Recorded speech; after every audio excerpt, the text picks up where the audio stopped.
नर्मदा यात्रेतील प्रारंभ करण्यास सुरुवात केल्यानंतर बाह्य जगातून अंतर्मनात नर्मदा यात्रेचा प्रारंभ होताच माणूस बाह्य जगापासून अलग होतो. घरील जबाबदाऱ्या, समाज, धन, प्रतिष्ठा हे सगळं मागे राहतं. भक्ताच्या हातात फक्त एक ओंजळ नर्मदेचं पाणी आणि ओठावर नर्मदे भर असा मंत्र ही यात्रा शरीराला थकवते, पण आत्म्याला जागं करते. पहिल्या काही दिवसात पाय दुखतात, पण मनात समाधान असतं. जशी जशी चाल वाढते तसं शरीराचं ओझं हलकं होतं आणि अंतर्मन शुद्ध होतं. तेव्हा जाणवते ही यात्रा केवळ नर्मदेभोवतीची नाही, ही तर स्वतःभोवतीची परिक्रमा आहे. नर्मदा नदी म्हणजे श्रद्धा, शांतता आणि अध्यात्माचा प्रवाह. ती मध्य प्रदेशातील अमरकंटक पर्वतरांगातून उगम पावते आणि अरबी समुद्रात विलीन होते. पण नर्मदा ही केवळ नदी नाही, ती प्रत्येक साधकासाठी आत्मशोधाचा मार्ग आहे. नर्मदा परिक्रमा ही जगातील सर्वात अद्वितीय यात्रा मानली जाते.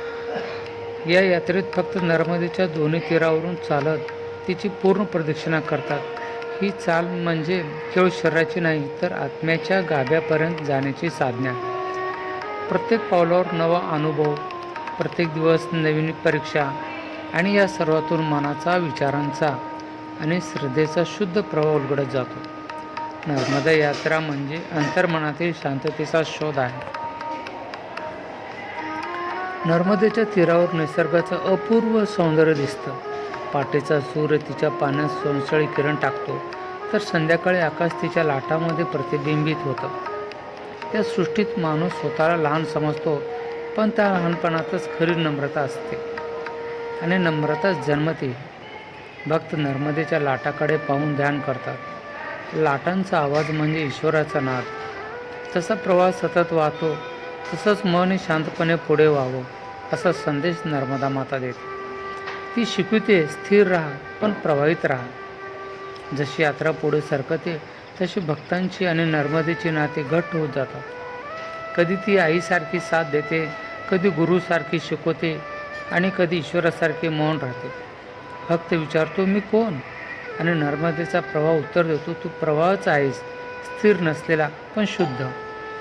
या प्रवासात अनेकदा भक्ताला स्वतःच्या खऱ्या स्वरूपाचा अनुभव होतो. ना मी देह, ना अहंकार, मी फक्त एक प्रवाही चेतना आहे. हा अनुभव म्हणजेच आत्म्याचा शोध. नर्मदेच्या प्रत्येक थेंबात ती चेतना वाहते. नर्मदेची यात्रा म्हणजे आत्मबोध आहे. नर्मदा यात्रा ही केवळ धार्मिक कृती नाही, ती आत्म्याच्या शोधाची साधना आहे. ती शिकवते की जीवन म्हणजे प्रवाह आणि प्रवाह म्हणजे सेवा, शुद्धता आणि समर्पण. जो नर्मदेच्या प्रवाहासोबत चालतो तो स्वतःच्या मनातील अस्थिरतेचा आणि ईश्वराशी एकत्वाचा अनुभव घेतो. नर्मदा भक्ताला सांगते, तू मला शोधत निघाला, पण शेवटी स्वतःलाच सापडला. हीच खरी नर्मदा यात्रा. बाह्य नदीभोवती फिरताना अंतर्मनाच्या प्रवाहात उतरून आत्म्याचा शोध घेण्याची वाटचाल. नर्मदे हो.